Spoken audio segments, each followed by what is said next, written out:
শয়তানও সাইয়েদনা ওমর ফারুককে দেখলে ভয় পেত। আমরা আমাদের ছেলে মেয়েদেরকে যদি খাবার না খায় আমরা কি বলি? আম্মু খাবার খাও। কি আসবে? ভূত আসবে, বিড়াল আসবে, বাঘ আসবে। এগুলো গাজীপুরে বলে না বোধহয়। আপনাদের ছোট্ট মেয়েটা যদি রাত্রে খেতে না চায়, আপনারা লোকমা তুলে কি বলেন? এই তাড়াতাড়ি খাও। কি আসবে? ভূত, ভূত আসবে। তো মদিনার সমাজে, মদিনার ছোট্ট কচি কাঁচা সোনার মণিরাও রাতে খেতে চাইতো না। মদিনাতুল মুনাওয়ারার মায়েরা রাত্রিবেলা খাবার নিয়ে বাচ্চাদেরকে বলতো, মা তাড়াতাড়ি খাও, হা হুয়া ইয়াতি উমর, ওই যে উমর আসতেছে। উমর ইসলামের দ্বিতীয় খলিফা। আশাদ্দুহুম ফি আমরিল্লাহি উমর, আল্লাহর জমিনে আল্লাহর দ্বীন বাস্তবায়নের জন্য সবচেয়ে শক্তিশালী ছিল ওমর। চিল্লায় পড়েন সুবহানাল্লাহ। এই ওমরে ফারুক রাদিয়াল্লাহু তাআলা আনহু যে রাস্তা দিয়ে হাঁটতো, শয়তান ওই রাস্তা রেখে দিয়ে অন্য রাস্তা দিয়ে হাঁটতো। মা সালাকা শাইতানু ফাজ্জান সালিকান ইল্লা সালাকা ফাজ্জান গায়রা ফাজ্জিক। বিষ্ণু বলছেন, ওমর, শয়তান তোমারে দেখে এত ভয় পায়, তুমি যে রাস্তা দিয়ে হাঁটো, শয়তান তোমারে দেখলে ওই রাস্তা রেখে দিয়ে অন্য রাস্তা দিয়ে হাঁটে। চিল্লায় পড়েন সুবহানাল্লাহ। এর ইমামতি করতে আসতেন মসজিদে নববীতে।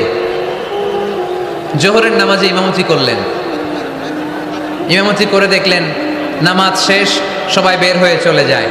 এটাই ইসলামের নিয়ম, ঠিক কিনা? ফাইদা কুদিয়াতিস সালাতু ফান্তাশিরু ফিল আরদ ওয়াবতাগু মিন ফাদলিল্লাহ। নামাজের সময় খায়া ফেলাইছি, নামাজের সময়, কাজের সময়, নামাজের সময়, কাজের সময়। ফাইদা কুদিয়াতিস সালাহ, যখন নামাজ শেষ হয়, ফান্তাশিরু ফিল আরদ, জমিনে ছড়িয়ে পড়ো। এটা ইসলামের আইন। তার মানে আল্লাহ বোঝাতে চাইলেন, নামাজের সময় মসজিদে চলে যাও। নামাজ যখন শেষ হয়ে যাবে, শিক্ষক চলে যাবে স্কুলে, কৃষক চলে যাবে ফসল খেতে, মেম্বার অফ দ্য পার্লামেন্ট চলে যাবে সংসদ ভবনে, ব্যবসায়ীরা চলে যাবে শপিং মলে, ঠিক কিনা? কাজে চলে যাও। ওমরে ফারুক নামাজের ইমামতি করিয়ে নামাজ শেষ করলেন। সবাই চলে গেল। ইয়ামান দেশ থেকে আসা কিছু লোক গোল হয়ে বসে আছে, জিকির আজকার করে, ইবাদত করে। এরা যায় না।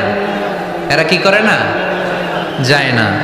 আসরের নামাজে সাইয়েদনা ওমর ফারুক রাদিয়াল্লাহু তাআলা আনহু নামাজের ইমামতি করলেন। নামাজ শেষ, সবাই চলে যায়, এরা যায় না। মাগরিবের নামাজের পরেও এরা যায় না। এশার সালাতের পরেও এরা যায় না। এশার পরে উনি ধরলেন, মা বালুকুম মা খাতবুকুম, হোয়াটস রং উইথ ইউ ম্যান? তোমাদের কি সমস্যা? জোহর, আসর, মাগরিব, এশা প্রত্যেক সালাতের পরে সবাই যার যার কাজে চলে যায়, তোমরা যে যাও না? বাড়ি কই? বলে ইয়ামান। তো বসে থাকো কেন? কি করো? কয় জিকির করি। কি করি? কি করি? জিকির আজকার করি, তাসবিহ তাহলিল করি, ইবাদত করি। তো তোমরা যে যাও না, তোমাদের খাবার দেয় কে? খাবারের ব্যবস্থা হয় কোত্থেকে? তারা বলল, আমাদের জিকির দেখে, আমাদের বুজুর্গি দেখে আশেপাশের লোকেরা পাতিল ভরে খাবার নিয়ে আসে, ওই খাবার আমরা খাই। নাহনু আল মুতাওয়াক্কিলুনা আলাল্লাহ, আমরা আল্লাহর উপর তাওয়াক্কুল করে এখানে বসে থাকি। উমরে ফারুক বললেন, সর্বনাশ, তোমরা যদি মুতাওয়াক্কিলুনা আলাল্লাহ হও তাহলে কেমনে হবে? তোমরা তো মুতাওয়াক্কিলুনা আলাল্লাহ নাও, তোমরা হচ্ছে আল মুতাওয়াক্কিলুন বা'দুকুম আলা বা'দ, আল্লাহর উপর তাওয়াক্কুলকারী নয়। তোমরা যারা পাতিলের মধ্যে করে খাবার নিয়ে আসে তাদের উপর তাওয়াক্কুল করে বসে আছো, ঠিক কি না? তোমাদের জিকিরও চলে, আবার মাথায় টেনশনও চলে। পাতিল কি ছোট আসবে না বড় আসবে? খাবারে আমার ভাগেরটা থাকবে কি থাকবে না, টেনশন আছে না নাই? কারণ অন্যের উপর নির্ভরশীল। নিজে রান্না করে নাই, নিজে তো বাজার করে নাই, নিজের তো অ্যারেঞ্জমেন্ট বলতে কিছু নাই, আরেকজন যা দিয়ে যাবে ওইটা খাবে। ওমরে ফারুক বুঝালেন, আরে বোকা, এটারে তাওয়াক্কুল বলে না। তোমার সাধ্যে যতটুকু আছে তার সবটুকুন করার পরে তুমি তাওয়াক্কুল করবে একজনের উপর। তিনি কে? এক সাহাবী বললেন, ইয়া রাসূলুল্লাহ, ইয়া হাবিবাল্লাহ সাল্লাল্লাহু আলাইহি ওয়াসাল্লাম, আমি অনেক দূর থেকে সফর করে এসেছি, এই যে আমার উটের রশিটা, এটা ছেড়ে দিয়ে যদি আমি ঘুমিয়ে যাই, আল্লাহর উপর তাওয়াক্কুল করি, আমার উটটা বসে থাকবে নাকি? বিষ্ণু বললেন, না, এটারে তাওয়াক্কুল বলে না। উটের রশি রেখে দিয়ে ঘুমাইলে তোমার উট দৌড় দিবে। এ আকিলহা সুম্মা তাওয়াক্কাল আলাল্লাহ, উটের রশিটা আগে দড়ি দিয়ে ভালো করে গাছের সাথে বাঁধো, তারপরে তাওয়াক্কুল করবে একজনের উপর। তিনি কে? আগে বাঁধতে হবে, তারপরে তাওয়াক্কুল। আগে কাজ করতে হবে, তারপরে তাওয়াক্কুল। এক লোক বড় হুজুরের কাছে দোয়া চাইছে, হুজুর আপনি দোয়া করবেন আল্লাহ যেন আমার একটা ছেলে সন্তান দেয়। কি দেয়? কথা বুঝে নাই বোধহয়। কি দেয়? ছেলে সন্তান দেয়। তো হুজুর অনেক দোয়া করে দিছে, বড় হুজুর, আল্লাহ তারে তুমি ছেলে সন্তান দিও। তো ছেলে সন্তান হয় নাই। তার পরের বছর এসে আবার হাজির, হুজুর একটু দোয়া করেন আমার জন্য আল্লাহ একটা ছেলে সন্তান দেয়। হুজুর আবার দোয়া করলেন, কিন্তু ছেলে আর হয় নাই। পরের বছর এসে আবার হাজির, হুজুর একটু দোয়া করেন। কি দোয়া করবো বাপ? বলে হুজুর দোয়া করেন আল্লাহ যেন আমার একটা ছেলে সন্তান দেয়। হুজুর আবার দোয়া করলেন। এর পরের বছর এসে আবার হাজির, কয় হুজুর ছেলে সন্তান। হুজুরকে ঘটনা কি? ঘটনা কি? এর সন্তান হয় না কেন? বললো বাবা তুমি কি বিয়ে করছো? কয় না। সন্তান হবে কোত্থেকে? আগে তো বিয়ের পর্বটা সার, তারপরে তাওয়াক্কুল করবি কার উপর? বিষ্ণু বললেন তাগদু খেমাসান তারুহু বিতানান, পাখিগুলোর মতো যদি সকালবেলা তাওয়াক্কুল করে বের হয়ে যাও, প্রতিটা পাখি, আপনাদের গাজীপুর এলাকায় পাখির বাসা আছে নাকি? কি পাখি আছে? বাবুই পাখি, হ্যাঁ কি পাখি? সব আছে। তো এই পাখিগুলো এই গাজীপুরের বিভিন্ন গাছপালার উপরে যে নিড় বানিয়েছে বাসা, দেখবেন সকালবেলায় এই পাখিগুলো আল্লাহর উপর তাওয়াক্কুল করে বের হয়ে যায়। এই পাখিগুলো জানে কোন জায়গায় ওর রিজিক আছে। এই পাখিগুলোর রিজিকের ব্যবস্থা করলো কে? সারাদিন শেষে পাখিগুলো আবার ওদর পূর্তি করে পাখিগুলোর নিড়ে ফিরিয়ে দেয় কে? জানে না কোথায় খাবার আছে। আমাদের ফ্রিজ আছে, ফ্রিজ, ডিপ ফ্রিজ, 7 দিনের বাজার করে ডিপ ফ্রিজের মধ্যে খাবার রেখে দেই। পাখিদের ডিপ ফ্রিজ আছে নাকি? আমাদের টাকা বেশি ঘরের মধ্যে হয়ে গেলে ব্যাংকের মধ্যে অ্যাকাউন্টে ফেলে দিয়ে আসি। পাখিদের কোনো ব্যাংক অ্যাকাউন্ট আছে নাকি? আহা, তারুহু তাগদু খিমাসান তারুহু বিতানান, সকালবেলা পাখিগুলো কিচির মিচির আল্লাহর জিকির করে বের হয়ে যায়। বিকেলবেলা প্রতিটা পাখির পেটে খাবার দিয়ে আবার ফিরিয়ে দেয় কে? এটার নাম তাওয়াক্কুল। ওমরে ফারুক বললেন তোমরা যা করছো এটা তাওয়াক্কুল নয়। নামাজের পরে বের হয়ে যাবা, আল্লাহর জমিন যে আবাদ করবা, কৃষি কাজ করবা, ব্যবসা করবা, বাণিজ্য করবা, চাকরি করবা, আবার নামাজের সময় ঘরে আসবা। এর মাধ্যমে তোমার ঘরে যে হালাল রিজিকের ব্যবস্থা আল্লাহ করে দিবে, এটার নাম হলো তাওয়াক্কুল। পড়েন সুবহানাল্লাহ। গোটা জমিনটা আমাদের, গোটা জমিন আমাদের জন্য আল্লাহ দিয়েছেন। যেখানে যাবেন রিজিকের ব্যবস্থা আছে না নাই? আপনাদেরকে শোনাইছি না যে বাংলাদেশের পাহাড়ে কি চাষ হয়? ওখানে জুম রেখেছে আল্লাহ। মালয়েশিয়ার ক্যামেরুন হাইল্যান্ডে আল্লাহ ফলের বাগান, ফুলের বাগান রেখেছে। আবার আপনি সাগরের মধ্যে নামলে রিজিক আছে না নাই? কি আছে? মাছ। সুবহানাল্লাহ কইবেন না? ওয়ালাকাদ কাররামনা বানি আদম ফাহামালনাহুম ফিল বাররি ওয়াল বাহরি ওয়া রাযাকনাহুম মিনাত তাইয়্যিবাত। রব্বুল আলামিন বলেন আমি পুরো বনি আদমকে সম্মানিত করেছি, জলে স্থলে সব জায়গায় মানব জাতিকে বিচরণের সুযোগ করে দিয়েছি। আর মানুষের জন্য আমি আল্লাহ হালাল রিজিকের ব্যবস্থা করেছি। সুবহানাল্লাহ পড়েন। হালাল রিজিকের ব্যবস্থা আল্লাহ করেছেন। এজন্য everyone should be energetic, everyone should be active. আমাদেরকে অ্যাক্টিভ হতে হবে, এনার্জেটিক হতে হবে। শ্রম করে করে, কষ্ট করে করে আমাদেরকে আগাতে হবে। স্রষ্টা আমাদেরকে একটা যুদ্ধে ঠেলে দিয়েছেন, সংগ্রাম করে করে আমাদেরকে বেঁচে থাকতে হয়, ঠিক কিনা? এই জমিনে যখন আমরা এসেছি তখনই আমি সংগ্রাম করেছি। বিশ্বাস করেন, একজন স্বামীর 1 ফোঁটা বীর্যের মধ্যে যদি 20 কোটি শুক্রাণু না থাকে, কয় কোটি? আরো জোরে। 20 কোটি শুক্রাণু যদি না থাকে, 20 কোটি বা 2 কোটি শুক্রাণু যদি না থাকে, তাহলে ওই শুক্রাণু থেকে কোনো মানব সন্তান মায়ের পেটে জন্ম নেয় না। তাহলে চিন্তা করেন, ওই 20 কোটি শুক্রাণুর মধ্যে আমি একটা শুক্রাণু, ঠিক কিনা? এতগুলো শুক্রাণু ডিম্বাণুকে আঘাত করে অ্যাক্টিভ হতে চেয়েছিল। ওই 2 কোটির মধ্যে বাকি সবগুলোরে হারিয়ে চ্যাম্পিয়ন হয়েছিলাম সেদিন মায়ের গর্ভে আমি। চিল্লায় বলো ঠিক কিনা? সেদিন আমার হাত ছিল না, সেদিন আমার পা ছিল না, আমার চোখ ছিল না, আমার রেসপিরেটরি সিস্টেম ছিল না, আমার ব্রেন সচল ছিল না, আমার মামা ছিল না, আমার দাদা ছিল না, আমার গায়ে শক্তি ছিল না। ওই কঠিন পরীক্ষায় যদি 2 কোটি কম্পিটিটরকে আমি হারিয়ে বিজয় লাভ করতে পারি, এই জমিনের বুকেও আমার কেউ হারাতে পারবে না। চিল্লায় বলো ঠিক কিনা? আমরা এসেছি বিশ্বকে জয় করার জন্য, জয় করার জন্য। আবার যখন মায়ের পেট থেকে বের হই তখনও আমাকে সংগ্রাম করে বেরোতে হয়। এইখানে তোমরা আমার ছোট্ট সোনামণিরা সিজারে হইছো কারা কারা দেখি সিজারে, যে হুজুর আমি সিজারে পৃথিবীতে এসেছি, হাত তোলো। কয়েকজন হাত তুলছে, মাশাআল্লাহ, ঠিক আছে, অসুবিধা নেই, হাত নামাও। এটা একটা প্রাকৃতিক নিয়ম, মায়ের পেট থেকে পৃথিবীতে আমরা এভাবে আসি। কেউ প্রাকৃতিক পদ্ধতিতে আসি, কেউ সিজারে আসি। যারা সিজারে আসছে তারা এই কষ্টটা সহ্য করে নাই, তাদের অন্য ধরনের স্ট্রাগল পৃথিবীতে আসার পরে। কিন্তু আমরা যারা নর্মাল প্রসেসে এসেছি সেই সময়টার কথা খেয়াল করেন। আমাদের দেহের সাইজ অনেক বড়, আমাদের ওজন অনেক বেশি, কিন্তু আমাদের মায়ের যেই অঙ্গটা দিয়ে আমরা পৃথিবীতে এসেছি ওই জায়গাটা বড় সরু।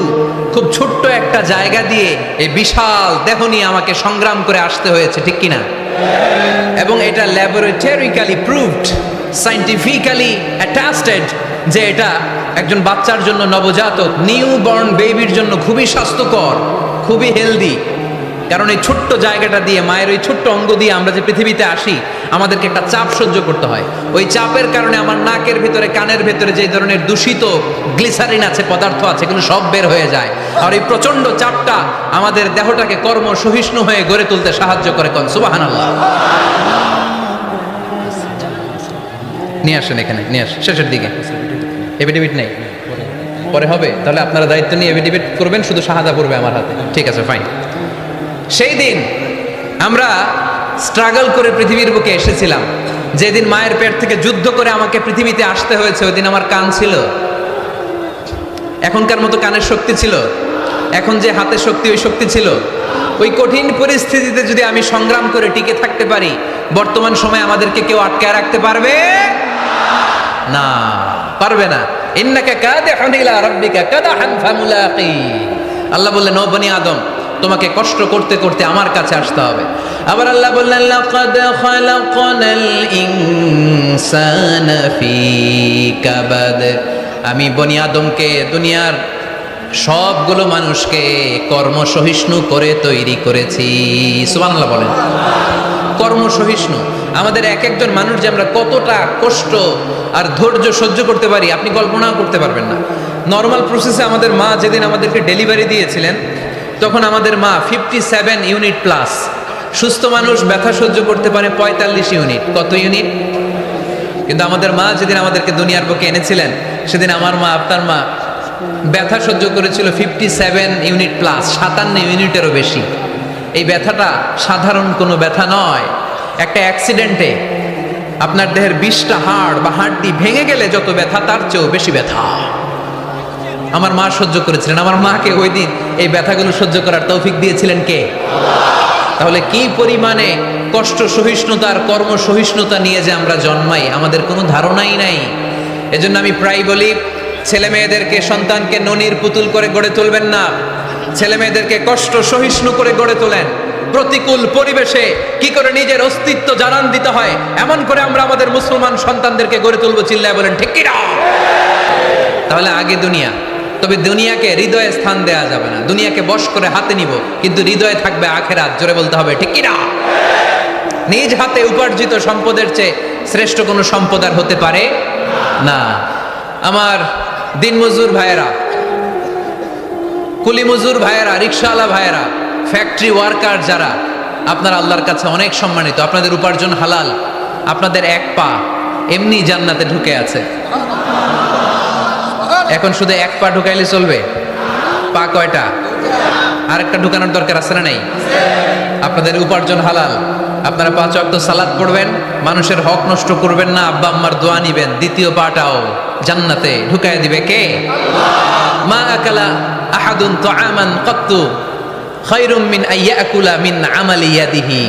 নিজের হাতে উপার্জিত সম্পদের চেয়ে, খাবারের চেয়ে শ্রেষ্ঠ সম্পদ আর হতে পারে না। আমার রিকশাওয়ালা ভাই, তার উপার্জন হালাল না হারাম? আমার কুলি মজুর ভাই, উপার্জন হালাল না হারাম? মাথার গাম পায়ে ফেলে ফ্যাক্টরি ওয়ার্কাররা যে বেতনটা পায়, এটা হালাল না হারাম? তাদের দোয়াকে কবুল করে নিবে কে? এজন্য যুবক ভাইরা, never under estimate any job. কোনো জবকে, কোনো চাকরিকে ছোট করে দেখার সুযোগ নাই। কারণ আমার উপার্জন হালাল হলেই ওই হালাল উপার্জনে বরকত দিবে কে? Whether it's the small or big, you don't care. এটা তোমার কেয়ার করার দরকার নেই। চাকরি পেলেই একটা ঢুকে যাবা, চাকরি পেলেই ঢুকে যাবা। কারণ আমাদের চাকরির বাজার মন্দা। আমাদের বাংলাদেশ, ভারতে কোন একটা চাকরির জন্য চেয়েছে 8 পাস, ওইখানে অ্যাপ্লাই করে ডক্টরেট ডিগ্রি দাঁড়িয়ে আসে না নাই? এত কষ্ট করে চাকরি পাওয়া পৃথিবীর কোথাও লাগে না, কারণ আমাদের পপুলেশন বেশি, তাই চাকরির জন্য আমাদের বসে থাকা লাগবে না, আমাদেরকে উদ্যোক্তা হতে হবে, আমাদের এন্টারপ্রেনার হতে হবে। শুরুতে যেটা বলেছিলাম, আমাদের আইডিয়াকে কাজে লাগাতে হবে, ঠিক কিনা? আর যাই করব আমরা ভালোভাবে করব, ভালোভাবে করলে ওই কাজে বরকত দেয় কে? ভালোভাবে করার জন্য আল্লাহ তাআলা সূরাতুল মুলকে আমাদেরকে গাইডলাইন দিয়েছেন।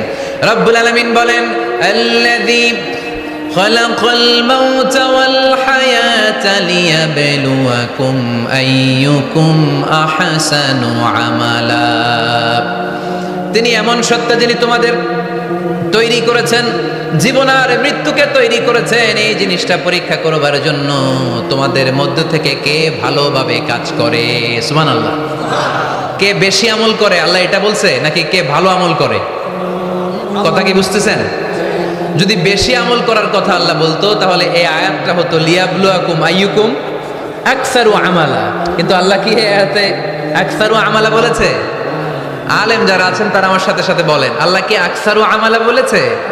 আল্লাহ কি বলেছে? লিয়াবলুয়াকুম আইয়ুকুম আহসানু আমালা। কে ভালো করে কাজ করে উইথ প্রফেশনালিজম। আপনি যেটাই করেন না কেন, আপনাকে প্রফেশনালিজমের সাথে করতে হবে, তাহলে ওই কাজে বরকত দিবে কে? ছোট হোক বড় হোক, এটা কোনো সমস্যা? যাই করি না কেন কিভাবে করব? ভালোভাবে। আওয়াজ করে বলেন, কিভাবে করব?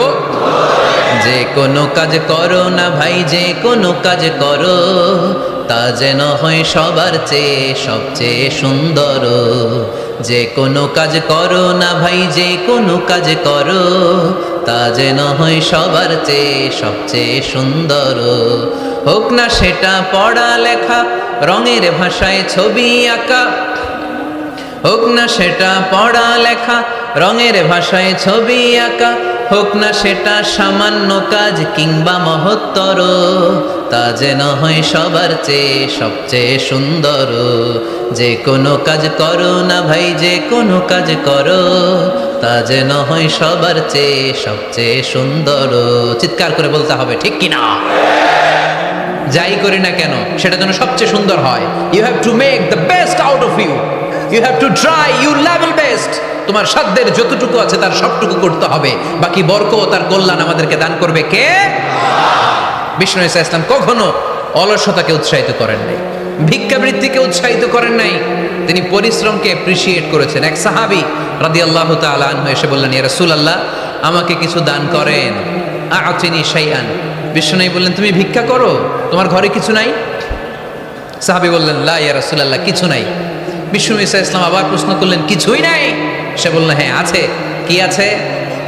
একটা জামা আছে, জামা, আর আছে একটা পানি খাওয়ার জগ। দুইটা জিনিস আছে, একটা কি আর একটা পানি খাওয়ার জগ। বিষ্ণু বললেন, দুইটা নিয়ে আস। সাহাবী রাদিয়াল্লাহু তাআলা আনহু জামার জগ নিয়ে এসে বিষ্ণু ঈসা ইসলামের হাতে দিলেন। বিষ্ণুনবী জামার জগটা ধরে বললেন, মাইয়াশতারি হাদাইন, কে আছো আমার সাহাবীদের মধ্যে এই দুইটা জিনিস কিনতে চাও? এক সাহাবী দাঁড়িয়ে বললেন, ইয়া রাসূলুল্লাহ, ইয়া হাবিবাল্লাহ, আনা আশতারিহিমা বিদিরহাম। এই দুইটা জিনিস, একটা জামা, একটা পানি খাওয়ার জগ, আমি 1 দিরহাম দিয়ে কিনে নিতে চাই। পড়েন সুবহানাল্লাহ। বিশ্বনবী বললেন, 1 দিরহাম তো কম হয়ে যায়, 1 দিরহামের চেয়ে বেশি দিয়ে কেনার মতো যদি কেউ থাকে একটু হাত তোলো। মাইয়াজিদু আলা যালিক, এর চেয়ে বেশি দাম দিয়ে কেনার মতো কেউ আছো নাকি? আরেক সাহাবী হাত তুলে বললেন, ইয়া রাসূলুল্লাহ, ইয়া হাবিবাল্লাহ, আশতারিহিমা বিদিরহামাইন, আমি 1 দিরহাম নয়, আপনার সম্মানে 2 দিরহাম দিয়ে জিনিসগুলো কিনে নিতে চাই।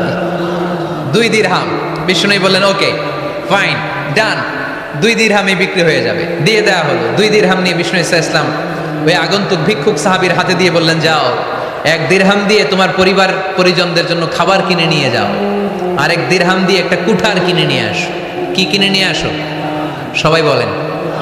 কুঠার চিনেন আপনারা? কুঠার দিয়ে কি করে? গাছ কাটে। ওই সাহাবী আর 1 দিরহাম দিয়ে একটা কুঠার কিনে নিয়ে আসলেন।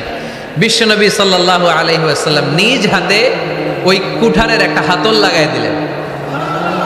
সুবহানাল্লাহ পড়তে পারলেন না মজা করে? হাতল ছাড়া কুঠার ধরা যায়? ধরা যায় না। বিশ্বনবী কাঠের একটা হাতল লাগাই দিলেন। এই হাতলটা দিয়ে বিশ্বনবী বললেন, try to imagine the attitude of the last messenger Muhammad সাল্লাল্লাহু, he changed the world for the better and made us better creature. তার নাম কি? কি নাম? হি ওয়াজ মুহাম্মদ সাল্লাল্লাহু আলাইহি ওয়াসাল্লাম।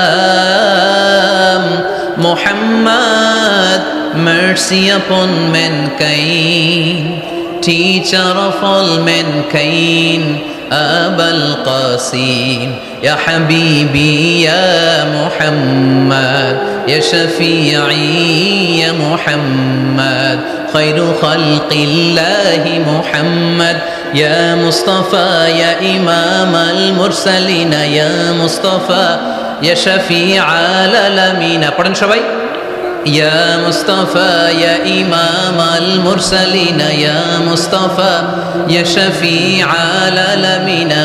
He taught us to be just and kind and to feed the poor and hungry, help the wafer and the orphan child, and to not be cruel and miserly. His speech was soft and gentle, like a mother stroking her child.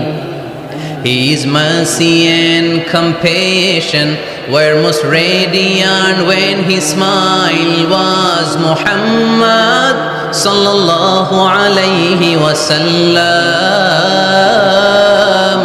Muhammad, mercy upon mankind, teacher of all mankind, Abul Qasim, Ya Habibi, Ya Muhammad, Ya Shafi'i, Ya Muhammad, Khairu Khalqillahi Muhammad. পড়েন সবাই। Ya Mustafa, Ya Imam al-Mursalin, Ya Mustafa, Ya Shafi'al Alamin, Ya Mustafa, Ya Imam al-Mursalin, Ya Mustafa, Ya Shafi'al Alamin, Muhammad. Subhanallah পড়েন। He was Muhammad sallallahu alayhi wasallam. বিশ্বনবী নিজ হাতে ওই সাহাবীর কুঠারের ভেতরে একটা হাতল লাগাই দিলেন। ঘটনা মনে আছে নাকি নাশিদ শুনে ভুলে গেছেন? ঘটনা মনে আছে সবার? তিনি হাতল লাগাই দিলেন আর বললেন, যাও, গায়ে শক্তি আছে, তাগড়া যুবক, এই কুঠার নিয়ে জঙ্গলে যাও, জঙ্গলে যে কাঠ কাটো, লাকড়ি বানাও, বাজারে যে বিক্রি করো। লা ইয়াহতাতিবা আহাদুকুম হাজমাতান ফি যাহরিহি খায়রুম মিন আই ইয়াসআলা আহাদান ফায়ু'তিয়াহু আও ইয়ামনাহু। যাদের গায়ে জোর আছে, শক্তি আছে, পরিশ্রম করে লাকড়ির বোঝা পিঠে নিয়ে বাজারে বিক্রি করা অনেক ভালো কারো কাছে হাত পাতার চেয়ে। কারণ তুমি হাত পাতলে লোকজন তোমার দিতেও পারে, নাও দিতে পারে, কিন্তু পরিশ্রম কখনো বৃথা যায় না। What is the moral of the story? রাসূল সাল্লাল্লাহু আলাইহি ওয়াসাল্লামের এই প্রফেটিক স্টোরি থেকে আমাদের শিক্ষা কি? বিশ্বনবী বললেন, যাও, কাঠ কেটে নিয়ে আসো। লা উরিদু আন আরাকা 15 আইয়াম, সামনের 15 দিন আমি যেন আমার চোখ দিয়ে তোমার আমার আশেপাশে ঘুরঘুর করতে না দেখি। সাহাবী চলে গেলেন, কাঠ কাটতে আরম্ভ করলেন, বাজারে বিক্রি করতে আরম্ভ করলেন। 15 দিনের ব্যবধানে 10 দিরহাম নিয়ে বিশ্বনবীর দরবারে ওই সাহাবী হাজির হয়ে গেলেন। 10 দিরহাম নিয়ে হাজির হয়ে গেলেন। এসে বললেন, ইয়া রাসূলুল্লাহ, ইয়া হাবিবাল্লাহ, আমি আর দরিদ্র নাই, আমি আর ভিক্ষা করি না, আমি নিজের পায়ে দাঁড়িয়েছি, আমি স্বাবলম্বী হয়েছি, আমি অন্যান্য খেটে খাওয়া মানুষের মতো এখন উপার্জন করে আমার ফ্যামিলির চাহিদা মিটাই। পড়েন সুবহানাল্লাহ।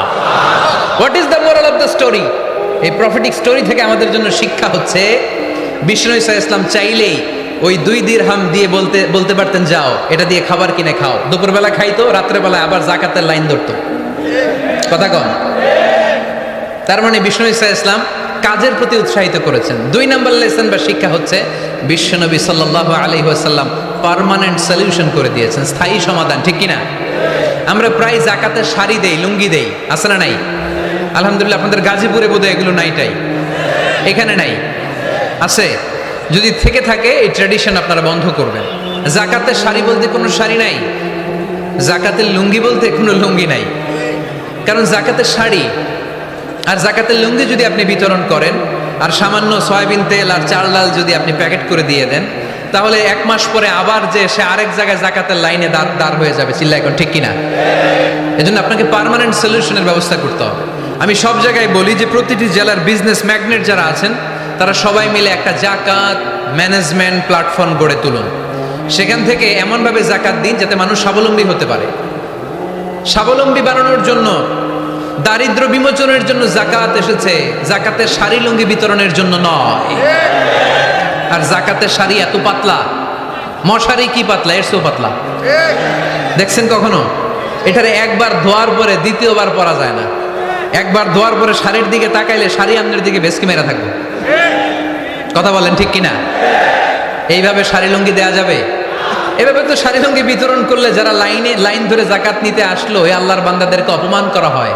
আর আল্লাহ বললেন ওয়ালাকাদ কাররামনা বানি আদম, আমি পুরো বানি আদমকে সম্মানিত করেছি। ফেরেশতার সম্মান বেশি না মানুষের? বুঝে শুনে বললেন কার? তুমি মাটির আদমকে প্রথম সৃষ্টি করিয়া ঘোষণা করিয়া দিলে শ্রেষ্ঠ বলিয়া, তাই তো নূরের ফেরেশতা করে আদমকে সেজদা। সুবহানাল্লাহ পড়েন। তাই তো নূরের ফেরেশতা করে আদমকে সেজদা।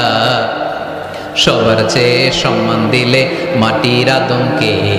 পড়েন আল্লাহু আল্লাহু তুমি জাল্লে জালালুহু, শেষ করা তো যায় না গে তোমার গুণগান।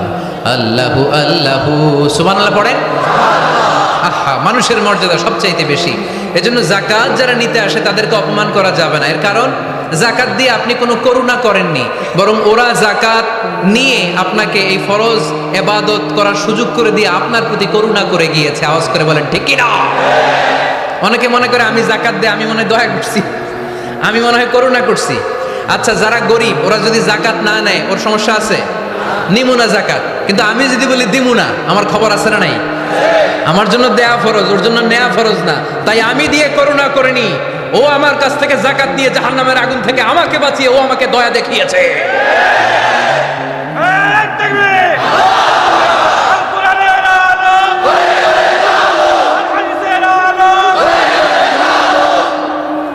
এজন্য জাকাত দারিদ্র বিমোচনের জন্য। কিভাবে জাকাত দিবেন?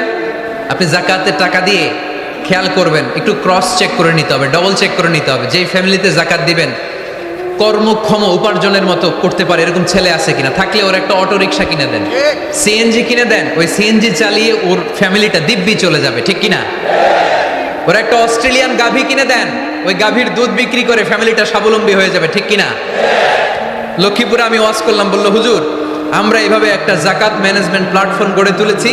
এখানে আমরা টাকা জমিয়ে জমিয়ে আমাদের এলাকার যে সমস্ত ছেলেগুলো কর্মক্ষম, তাদের ঘরে টাকা পয়সা নাই, আমরা জাকাতের টাকা দিয়ে ওদেরকে প্রবাসী বানিয়ে দেই, বিদেশে পাঠিয়ে দেই। ওর কষ্ট অর্জিত সম্পদ দিয়ে ওর ফ্যামিলি এখন দেদারসে চলছে, কোনো জাকাতের লাইনে যে তারা নিজেদেরকে আর অপমান বোধ করছে না।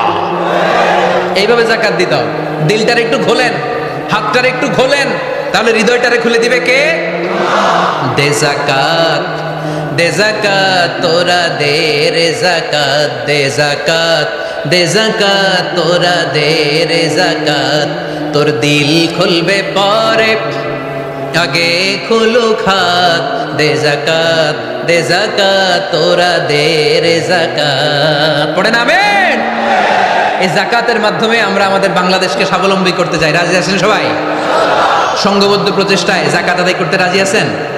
বিশ্বনবী সাল্লাল্লাহু আলাইহি ওয়াসাল্লাম চাইলে এই 2 দিরহাম দিয়ে বিদায় করে দিতে পারতেন, কিন্তু বিশ্বনবী সাল্লাল্লাহু আলাইহি ওয়াসাল্লাম তাকে কাজের প্রতি উৎসাহিত করলেন, পার্মানেন্ট সলিউশন দিলেন। এজন্য অলসতার সাথে ইসলামের কোনো সম্পর্ক আছে? আওয়াজ করে বলেন, অলসতার সাথে সম্পর্ক আছে? অলসতাকে যেন আজকে আমরা কি বলে দিছিলাম? ভুলে গেছি? আরো জোরে। অলসতাকে আজকে আমরা নো বলে দিচ্ছি। আমরা কর্মক্ষম। আরে অলস তো হয় মুনাফিকেরা, অলস হয় কারা? وَإِذَا قَامُوا إِلَى الصَّلَاةِ قَامُوا كُسَالَى يُرَاءُونَ النَّاسَ وَلَا يَذْكُرُونَ اللَّهَ إِلَّا قَلِيلًا। সুবহানাল্লাহ পড়েন। মুনাফিকরা যখন নামাজে দাঁড়ায় অলস হয়ে দাঁড়ায়, সোজা হয়ে দাঁড়ায় না। মসজিদে নববীর কাতারগুলোর মধ্যে মুমিনদের সাথে যখন মুনাফিকেরা দাঁড়াতো, অলসের মতো দাঁড়াতো, দেয়ালের মধ্যে হেলান দিয়ে দাঁড়াতো। এরকম আছে না অনেকে? অলস। কিন্তু আমরা যারা মুমিন, আমরা নামাজে দাঁড়ালে কি আমাদের হৃদয়ে অলসতা আসে নাকি হৃদয়টা সজীব হয়ে ওঠে? আমাদের হৃদয়কে নামাজে দাঁড়ালে সজীব করে দেয় কে? কিদুশ শাইতানু আলা কাফিয়াতি রাসি আহাদিকুম ইদা হুয়া নাম। আমরা যখন রাতে ঘুমোতে যাই, শয়তান আমাদের মাথার পিছনে অলসতার 3টা গিট মারে। কি মারে? এই যে রশি দিয়ে এরকম বাঁধে, যে এটারে গাজীপুরে আপনারা কি বলেন? গিট্টু। হ্যাঁ, গিট্টু। আচ্ছা, তো শয়তান আমরা যখন ঘুমোতে যাই আমাদের মাথার পেছনে অলসতার 3টা গিট্টু মারে। আমরা যখন ঘুম থেকে উঠে ঘুম থেকে ওঠার দোয়া পড়ে আলহামদুলিল্লাহিল্লাযী আহইয়ানা বা'দা মা আমাতানা ওয়া ইলাইহিন নুশুর, আমরা ঘুমালে 3টা গিট্টু মেরে শয়তান একটা মন্ত্র পড়ে দেয়, আলাইসা লাইলুন তাওয়িলুন ফারকুদ, আরে ঘুমা অনেক লম্বা রাত, আরে ঘুমা অনেক লম্বা রাত, আরে আরামসে ঘুম মার অনেক লম্বা রাত। এই মন্ত্র পড়ে 3টা গিট মারে। আমরা যখন ঘুম থেকে উঠে ঘুমের দোয়া পড়ে ফেলি, একটা গিট্টু খুলে দেয় কে? আবার ঘুম থেকে উঠে দোয়া পড়ার পরে ফাইদা তাওয়াদ্দা ইন হাল্লাত উকদা, ওয়াশরুমে ঢুকে ইস্তেনজা করে যখন আমরা ওযু করে ফেলি, অলসতার 2য় গিট্টু খুলে দেয় কে? ফাইন সাল্লাত ইন হাল্লাত উকদা, ওযু করার পরে মুসাল্লা বিছিয়ে যখন নামাজের জন্য দাঁড়িয়ে যায়, অলসতার 3 নাম্বার গিট্টুটাও খুলে দেয় কে? ফাসবাহা নাশীতান তাইয়িবান নাফস, he become enthusiastic, he become very active, he become very energetic.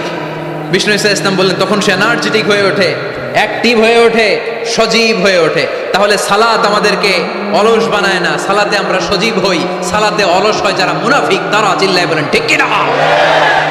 এজন্য বিষ্ণু বললেন কাজে লজ্জা নাই, আমি কাজ করে খাই।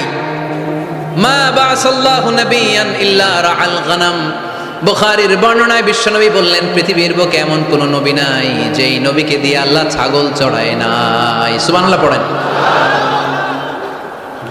মা বাসাল্লাহু নাবিয়ান ইল্লা রাআল গানাম, ছাগল চড়ায় নাই এমন কোন নবী পৃথিবীতে আসে? সাহাবারা বললেন ইয়া রাসূলুল্লাহ, বলেন কি? আপনিও আপনিও আপনিও ছাগল চড়িয়েছেন? বিষ্ণু বললেন নাম নাম, আমিও। ওয়া ইন্নী কুনতু আরআহা আলা কারারিতি আহলি মক্কা, আমি তো অল্প কিছু পারিশ্রমিকের বিনিময়ে মক্কা শহরের লোকদের ছাগলগুলো চড়িয়ে দিতাম। সুবহানাল্লাহ বলতে অনেক কষ্ট হয়েছে। বিশ্বনবী ছাগল চড়িয়ে খেতেন। কি নবী ছিল আমার! আহা, এত সুন্দর মানুষ, এত পরিচ্ছন্ন মানুষ, ছাগল চড়াতেন। অহংকার করতেন না, বিশ্বনবীর অহংকার ছিল না। সুবহানাল্লাহ পড়েন। শুধু কি বিশ্বনবী, সব নবীকে দিয়ে আল্লাহ ছাগল চড়িয়েছেন। কারণ ছাগল হচ্ছে খুব টেরা একটা প্রাণী, তাই না? ছাগল এত টেরা, ছাগলের গলার রশি ধরে যদি আপনি ডানে টান দেন, এটা কোন দিকে যাবে?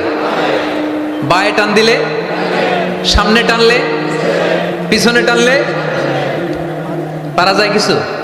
ভাবলেন সারা সপ্তাহ ব্যস্ত থাকি, আজকে আমার ছুটি, আমিও গোসল করি, এটারও গোসল করাই।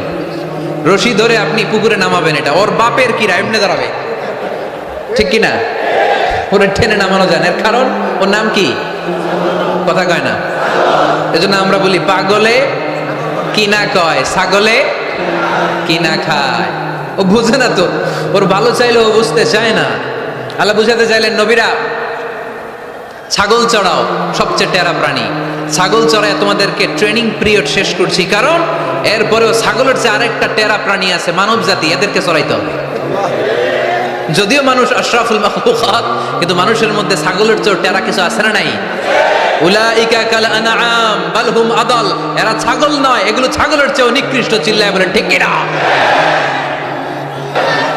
এমন কোন নবী নাই যেই নবী ছাগল চড়ায় নাই। সুবহানাল্লাহ পড়তে হবে। সব নবীরা কাজ করে খেয়েছেন। সাইয়েদনা আদম আলাইহিস সালাম, ইব্রাহিম আলাইহিস সালাম চাষাবাদও করেছেন। সাইয়েদনা মুসা আলাইহিস সালাম চাষ করেছেন। দাউদ আলাইহিস সালাম নিজ হাতে বর্ম বানিয়েছেন, ছুরি বানিয়েছেন। আওয়াজ করে পড়েন সুবহানাল্লাহ।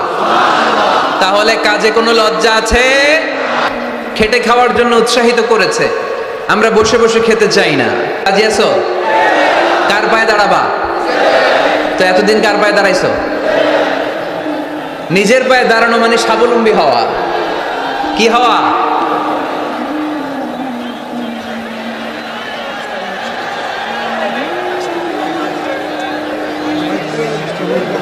এই মাইকের সমস্যার কারণে আমাদের মাহফিলগুলো মাইর খেয়ে গেল। কনসার্টে শুনছেন মাইকের সমস্যা? তারপর যেখানে গান বাজনা হয় মাইকের সমস্যা শুনছেন? লাফায় লাফায় জিকির করে ওইখানে মাইকের সমস্যা শুনছেন? আমাদের কোরআনের তাফসিরগুলোতে মাইকের সমস্যা। এগুলো করো না, আগে থেকে ঠিক রাখো। আর এখন তো মৌসুমের শুরু, তুমি 3-4 মাস সার্ভিস দেওয়ার পরে মার্চ এপ্রিলে এরকম হইলে হইতে পারে, ঠিক কিনা? বছরের শুরুতেই যদি এরকম হয় তাহলে তো সর্বনাশ। আর মাইকম্যান ঠিক করতেছে বারবার, আমার বা ওর দৃষ্টি আকর্ষণ করা যাবে না, একটু চুপ থাকতে হবে। তো আমরা নিজের পায়ে দাঁড়াতে চাই। কার পায়ে? আমরা স্বাবলম্বী হতে চাই। কি হতে চাই? কাজ করার অনেক সুযোগ আছে। Just you have to generate new ideas, priceless ideas, you have to generate this. আপনাকে নতুন নতুন আইডিয়া দিতে হবে। নতুন নতুন আইডিয়া দিলেই আপনি মার্কেটে হিট করে ফেলবেন। আজকে সব গোমর ফাঁস করে দিয়ে গেলাম। কোটিপতি আর মিলিয়নিয়ার, বিলিয়নিয়ার হালাল পন্থায় যারা হতে চাও, your job is just produce new idea. নতুন নতুন কি লাগবে? আইডিয়া লাগবে। আইডিয়ার অনেক দাম। এই যে কিছুদিন আগে উবার নামে একটা কোম্পানির নাম শুনেছো তোমরা? কি নাম? গাজীপুরে চলে, শুধু শহরে না, ঢাকায়। আমি ওদের ব্যাপারে একটা রিপোর্ট পড়ে অবাক হয়েছে। এই উবারের কোনো পুঁজিপাতি কিছু নাই, ওদের কিছু অফিস আর স্টাফ। মানুষের গাড়ি দিয়ে ওরা ব্যবসা করে। মানে কইয়ের তেল দিয়ে কি ভাজে? কই ভাজে। এটাও বুঝেন আপনারা? কইয়ের তেল দিয়ে কই ভাজা। ওরা just they launch a company and they set up some staff. Company আছে, স্টাফ আছে, আর একটা মোবাইল অ্যাপস আছে। এই মোবাইল অ্যাপসের মধ্যে দিয়ে where you intend to go, কোথায় যেতে চান লিখবেন, কোন জায়গা থেকে যেতে চান লিখবেন, গাড়ি এসে হাজির। আপনি টাকা পে করে দিবেন, ওই টাকার একটা পার্সেন্টেজ ওই কোম্পানির মধ্যে চলে যাবে। What an idea! সারা বিশ্বে এখন শুরু হয়েছে। আমেরিকার সান ফ্রান্সিসকো একটা স্টেট আছে, সেখান থেকে তারা এই উবারের কার্যক্রম শুরু করেছে। 775টা শহরে উবারের এই অপারেশন কার্যক্রম চালু হয়েছে। 63টা দেশে ওদের সেন্টার আছে। আমাদের ঢাকাতেও আছে না নাই? আমি অবাক হলাম, 2018 সালে ওদের প্রফিট, ওদের রেভিনিউ হচ্ছে $11.27 billion. 11.27 billion dollar. Could you imagine that? আপনি কি কল্পনা করতে পারেন? বসে বসে অন্যের গাড়ি দিয়ে, অন্যের মাল সামান দিয়ে, অন্যকে খাটিয়ে কোটি কোটি টাকার ব্যবসা। তারপরে এই যে আমাদের প্রত্যেকের একটা অ্যাকাউন্ট আছে এক জায়গায়, কি নাম? কি বুক? কি বুক? সবাই জানেন? হুজুর আপনারও আছে? মাশাআল্লাহ। এই যে ফেসবুকের জন্য আমরা খেটে যাচ্ছি, দিন নাই রাত নাই, আমরা যে স্ক্রলিং করছি, লাইক দিচ্ছি, শেয়ার দিচ্ছি, we all are the staff of Facebook. আমরা সবাই ফেসবুকের এমপ্লয়ি, কাজ করে যাচ্ছি। Just idea. এই আইডিয়া দেওয়ার কারণে কোটি কোটি বিলিয়ন ডলারের ওর মালিক বানাই দিছে কে? এজন্য নতুন নতুন আইডিয়ার দরকার আছে না নাই? আমাদের বাংলাদেশের ছেলেদের ভালো আইডিয়া আছে, তার প্রমাণ ওরা বানাইছে উবার, আমরা বানাইছি পাঠাও। আমরা বানাইছি কি? পাঠাওয়ে চড়ছেন কারা কারা দেখি? ওরে Allah, all are the smart guys. মাশাআল্লাহ, হাত নামান। পাঠাও তো উবারের চেয়ে আরো দুর্দান্ত আইডিয়া। প্রাইভেট কার যেতে পারে না জ্যামের মাঝখানে, কিন্তু পাঠাও হচ্ছে মোটরসাইকেল রাইড, চিপা দিয়ে চলে যায়। আছে না নাই? তো এরপরে নতুন কি আসবে, এই দায়িত্বটা তোমার মাথা থেকে বের করতে হবে। এই এন্টারপ্রেনারশিপ, নতুন করে উদ্যোগী হতে হবে। এই ভাইয়ের মতো বিলিয়নিয়ার হতে চাও, মিলিয়নিয়ার হতে চাও, you have to generate new ideas. নতুন নতুন আইডিয়াই তোমাকে হালাল পন্থায় বিলিয়নিয়ার বানাতে পারে, ঠিক কিনা? আত-তাজির আস-সাদুক আল-আমিন মা'আন নাবিয়্যিন ওয়াস সিদ্দীকিন ওয়াস শুহাদা ওয়াস সালিহিন। আমানতদার, সত্যবাদী ব্যবসায়ী কিয়ামতের দিন নবীদের সাথে, শাহীদদের সাথে, সিদ্দীকিনদের সাথে, সৎ কর্মশীল ব্যক্তিদের সাথে দাঁড়িয়ে যাবে। চিৎকার করে পড়েন সুবহানাল্লাহ। এজন্য নতুন নতুন যত আইডিয়া আছে এগুলো আমাদের মাথা থেকে বের করতে হবে, তাহলেই আমাদের ব্যবসায় বরকত দিবে কে? সম্মানিত সুধী, তাই বলছিলাম আমরা নিজের পায়ে দাঁড়াতে চাই, আমরা কিছু করে দেখাতে চাই, আমরা স্বাবলম্বী হতে চাই। পরিশ্রম করতে হবে, পরিশ্রমের কোনো বিকল্প নেই। There is no alternative way to struggle. Struggle তোমাকে করতেই হবে। কেউ তোমাকে তোমার জন্য স্পেস তৈরি করে দিবে না। এই পৃথিবীতে কেউ কাউকে জায়গা দেয় না, এই পৃথিবীতে এসে জায়গা করে নিতে হয়। চিৎকার দিয়ে বলো ঠিক কিনা? হুঙ্কার দিয়ে পৃথিবীবাসীকে জানিয়ে দিতে হয় আমি এসেছি। মায়ের পেট থেকে যখন আমরা বেরোই আমরা কি বলি? ওয়াও ওয়াও বলে নিজের অস্তিত্বের জানান দেই যে আমি এসেছি, এই পৃথিবীতে আমি জায়গা করে নিতে এসেছি। Life is not a bed of roses. এই পৃথিবী ফুলের বিছানো সজ্জা নয়। এখানে কষ্ট করতে হবে, পরিশ্রম করতে হবে, ঘাম ঝরাতে হবে। পরিশ্রমের ঘামে যে লোনা পানি থাকে, ওই লোনা পানিতে জন্ম নেয় সফলতার বীজ। এজন্য পরিশ্রম করতে হবে। সব নবীরা পরিশ্রমী ছিলেন, সব নবীরা কাজ করেছেন। সূরা জুমার এই 10 নম্বর আয়াতে আল্লাহ তাআলা আমাদেরকে মোটিভেট করে শিখাতে চেয়েছেন যে স্বাবলম্বী হও, নিজের পায়ে দাঁড়াও, কাজের সময় কাজ, নামাজের সময় নামাজ। আজকে এই স্লোগানটা এই মাহফিলের শুরুতে, মাঝখানে, শেষে বারবার বলে আমরা মুখস্থ করে নিয়ে যাব। কাজের সময় সবাই বলেন নাই তো? সবাই বললে তো এই প্যান্ডেল কাঁপতে শুরু করবে। কাজের সময় এইভাবে আওয়াজ করতে হবে, পারা যাবে?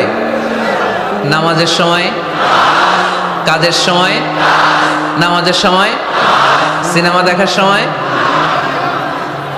দেখা যাবে না? কাজের সময়, নামাজের সময়, এটা মনে থাকবে? মুখস্থ করা যাবে তো? আল্লাহ রাব্বুল ইজ্জা সূরাতুল জুমার 10 নম্বর আয়াতে মূলত আমাদেরকে এই মেসেজটাই দিতে চেয়েছেন। কাজের সময় কাজ, নামাজের সময়।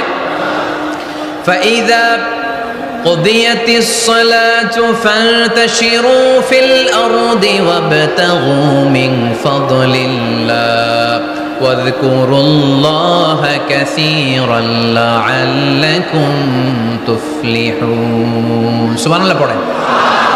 আল্লাহ বললেন যখন তোমাদের নামাজ শেষ হয়ে যায়, ফাইদা কুদিয়াতিস সালাতু, যখন সালাত শেষ হয়ে যায়, ফান্তাশিরু ফিল আরদি, জমিনে ছড়িয়ে পড়ো, ওয়াবতাগু মিন ফাদলিল্লাহ, আল্লাহর দেয়া ফজল তালাশ করো, রিজিক তালাশ করো, ওয়াযকুরুল্লাহা কাসীরান, আল্লাহর জিকির বেশি বেশি করো, লাআল্লাকুম তুফলিহুন, তোমাদেরকে সফল বানায়া দিবে কে? সিস্টেমটা খেয়াল করেন। ফাইদা কুদিয়াতিস সালাহ, যখন সালাত শেষ, ফান্তাশিরু ফিল আরদ, when you are done with your salah, spread out to your workplace, তোমার কাজের জায়গায় চলে যাও। নাকি মসজিদে বসে থাকবেন? নামাজ শেষে কি করতে হবে? কাজের জায়গায় চলে যেতে হবে। এটা ইসলামের নিয়ম, এটা বিশ্বনবীর সুন্নাহ, এটা আল্লাহর দেয়া পদ্ধতি। ফাইদা কুদিয়াতিস সালাতু, যখন সালাত শেষ হয়ে যাবে, ফান্তাশিরু ফিল আরদ, জমিনে ছড়িয়ে পড়ো, ওয়াবতাগু মিন ফাদলিল্লাহ, আল্লাহর রিজিক তালাশ করো। জমিনের মধ্যে আল্লাহর ফাদাল আছে, রিজিক আছে, এই রিজিকগুলো তালাশ করো। মসজিদে বসে থাকলে এই ফদল বা রিজিক কি পাওয়া যাবে? যাবে না। মসজিদে ঢুকলে রহমত পাওয়া যায়।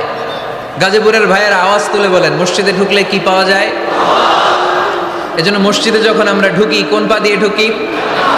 ডান পা দিয়ে ঢুকেই আমরা বলি আল্লাহুম্মা ফতাহলি আবওয়াবা রাহমাতিক, O Allah, open for us the door of your mercy, Allah আমাদের জন্য আপনার সব রহমতের দরজাগুলো খুলে দেন। কারণ মসজিদে ঢুকলেই রহমত দেয় কে?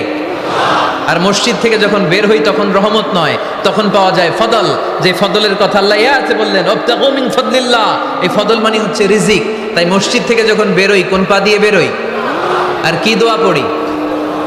আওয়াজ করে বলেন, আল্লাহুম্মা ইন্নী আসআলুকা মিন ফাদলিক, মানে হে আল্লাহ, আমি আপনার কাছে আপনার ফদল চাই, রিজিক চাই। দুনিয়ার কেউ রিজিক দিতে পারে না, রিজিক দিতে পারে কে? এই রিজিক আমি আপনার কাছে চাই। আবার আল্লাহ বললেন, হুয়াল্লাযী জাআলা লাকুমুল আরদা যালুলা ফামশু ফি মানাকিবিহা ওয়া কুলু মির রিজকি ওয়া ইলাইহিন নুশুর। তিনি তো এমন সত্য যিনি তোমাদের জন্য জমিনটারে বানিয়েছেন সাহালাতুল মাসালিক, সহজে হাঁটা যায়, চলা যায়, চারা বীজ রোপণ করা যায়, চাষাবাদ করা যায়। আল্লাহ বললেন জমিনের আনাচে কানাচে ঘুরে বেড়াও, জমিনের মধ্যে তোমাদের জন্য রিজিক রেখে দিয়েছে কে? এই জমিনের সব জায়গায় রিজিক আছে। আপনি জমিনের পাহাড়ে যাবেন, পাহাড়েও রিজিক আছে। জানেন পাহাড়ে কি চাষ হয়? হ্যাঁ, জুম চাষ হয়। বাংলাদেশের পাহাড়ে জুম চাষ হয়, আর মালয়েশিয়ার পাহাড়গুলোতে সব চাষ হয়। মালয়েশিয়া একটা জায়গা আছে ক্যামেরুন হাইল্যান্ড, ভাই গেছিলেন নাকি? ৬,০০০ ফিট উপরে, ঠান্ডা, প্রচন্ড ঠান্ডা। আমি প্রায় যাই, ওখানকার চা বাগানের স্নিগ্ধ হাওয়া আমাকে টানে খুব। বাতাসটা খুবই ক্লিন, ভাল লাগে। ওই ক্যামেরুন হাইল্যান্ডে 6000 ফিট উপরে ওরা করেছে ফুলের বাগান, ফলের বাগান, চায়ের বাগান, স্ট্রবেরির বাগান, মধুর চাষ করে। আর এই 6000 ফিট উপরে এই ভেজিটেবলস আইটেমগুলো দিয়ে তারা পুরো মালয়েশিয়ার খাদ্যদ্রব্যের যত সংকট, সব সংকট তারা দূরীভূত করেছে। সুবহানাল্লাহ পড়েন। তো ওনারা পাহাড়ের উপর চাষ করে, আর আমরা সমতল জায়গায় চাষ করতে চাই না। চাষাবাদ করতে আমাদের লজ্জা লাগে। কি লাগে? যুবক ভাইয়েরা, কাজে কোনো লজ্জা নেই। কাজে কি নেই? পরিশ্রমে লজ্জা নেই। লজ্জা হচ্ছে অলসতায়, লজ্জা হচ্ছে অকর্মণ্যতায়। আমরা কাজ করে খেতে চাই, পরিশ্রম করে খেতে চাই। রাজি আছো সবাই? এখন অনেকে রুফ গার্ডেনিং করে। রুফ গার্ডেনিং মানে ছাদের, বাসার ছাদের উপরে কি সুন্দর পেঁপে গাছ, আম গাছ। আমি নিজে দেখেছি, নিজেরা খায়, আশেপাশের প্রতিবেশীদের সবাইকে দেয়, বাজারে বিক্রিও করে। নিউ আইডিয়া, রুফ গার্ডেনিং করো। তারপরে একসাথে হাঁসের চাষ হয়, পানিতে হাঁসগুলো ভেসে বেড়ায়, আর নিচে মাছের চাষ হয়। এরকম অনেক যুবক আছে যারা এগুলো করে করে স্বাবলম্বী হয়েছে। আমরা এগুলো করতে চাই না, আমাদের লজ্জা লাগে। আমাদের হোটেলের মেসিয়ারি করতে লজ্জা লাগে, ছোট্ট ফুচকার দোকান দিতে আমাদের লজ্জা লাগে, কিন্তু বিশ্বনবীর ছাগল চড়াতে কোনো লজ্জা লাগতো না। কাজে কোনো লজ্জা আছে? লজ্জা কিসে দেয়লে? অলসতায়। আওয়াজ করে বলো, লজ্জা কিসে? অলসতা করা যাবে না। অলসতাকে আজকের প্রোগ্রাম থেকে আমরা না বলে দিব। আমরা অলসতাকে বলে দিব নো। অলসতাকে আমরা কি বলবো? নো। আমরা অলস হতে চাই না, আমরা খেতে খেতে চাই, ঘাম ঝরাতে চাই। পরিশ্রমের ঘামের লোনা পানিতে জন্ম নেয় সফলতার বীজ। আমরা সফল হতে চাই, ঠিক কিনা? এজন্য অলসতা করা যাবে না, কাজ করতে হবে। আল্লাহ রাসূল সাল্লাল্লাহু আলাইহি ওয়াসাল্লাম এবং সাহাবারা আমাদেরকে কাজের প্রতি উৎসাহিত করেছেন। সাইয়েদনা ওমর ফারুক রাদিয়াল্লাহু তাআলা আনহু, নাম শুনেছেন? কত নাম্বার খলিফা? সবাই বলেন। 1 নাম্বার খলিফার নাম কি? 2 নাম্বার খলিফার নাম? 3 নাম্বার? 4 নাম্বার? রিদওয়ানুল্লাহি তাআলা আলাইহিম আজমাইন। ওমর ফারুক সাধারণ কোনো সাহাবী ছিলেন না। তিনি এমন সাহাবী ছিলেন, বিশ্বনবী সাল্লাল্লাহু আলাইহি ওয়াসাল্লাম বলেছেন, আমার পরে কোনো নবীও নাই, রাসূলও নাই, তবে আমার পরে যদি কেউ নবী হতো, আমার ওমর নবী হয়ে যেত। বিশ্বনবী বলছেন, লা নবিয়্যা বা'দি ওয়ালা রাসূলা, আমার পরে কোনো নবী নাই, রাসূল নাই। লাউ কানা বা'দি নাবিয়্যুন লাকানা উমর, তবে আমার পরে যদি নবী হওয়ার কোয়ালিটি আমার কোনো সাহাবীর মধ্যে থেকে থাকে, আমার ওমরের মধ্যে সেই কোয়ালিটি আছে। প্রভু তুমি বলেছো রাসূল দেবে না, বলনি দেবে না ওমর, বলনি দেবে না হামজা তারি, খালিদ বিজয়ী সমর। প্রভু তুমি বলেছো রাসূল দেবে না, বলনি দেবে না ওমর, বলনি দেবে না হামজা তারি, খালিদ বিজয়ী সমর। প্রভু তুমি বলেছো রাসূল দেবে না। সুবহানাল্লাহ পড়েন। ওমরে ফারুক রাদিয়াল্লাহু তাআলা আনহু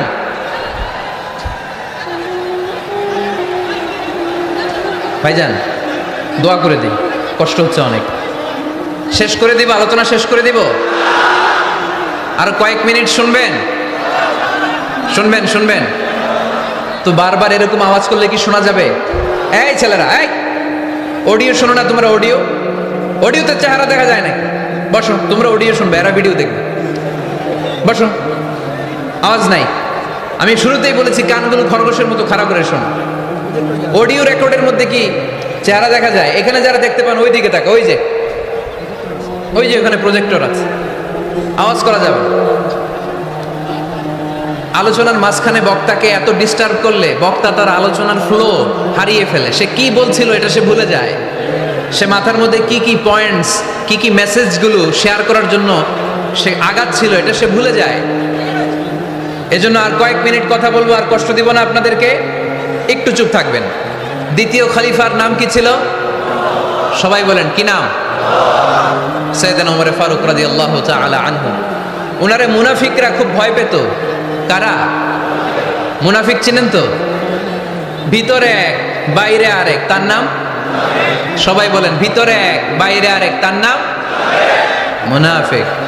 ইউযহিরু খিলাফা মা ইউবতেন। আরবিতে কি বলে?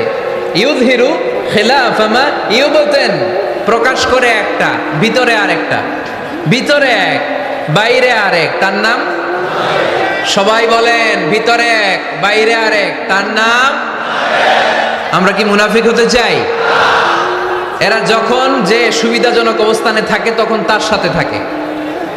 ডান দিকে যে বলে আপনি ভালো, আমি আপনার দলের লোক। বায়ে যে বলে আরে না এটা খারাপ, আপনি ভালো, আমি আপনার দলের লোক। এরকম আছে না নাই? যখন যে ক্ষমতায় তখন তারে তেল মারে। যেদিকে বৃষ্টি আর তুফান ওইদিকে ছাতা ধরে। আছে না নাই? বাংলাদেশে একটা গান চলছিল কিছুদিন, শুনতাম, মধু হই হই বিষ হাবাইলা। সূরাতুল মুনাফিকুনের তাফসীর বোঝানোর জন্য এটা আমার জন্য খুব সহজ ছিল। মধু হই হই বিষ হাবাইলা, বলে মধু, বলে কি?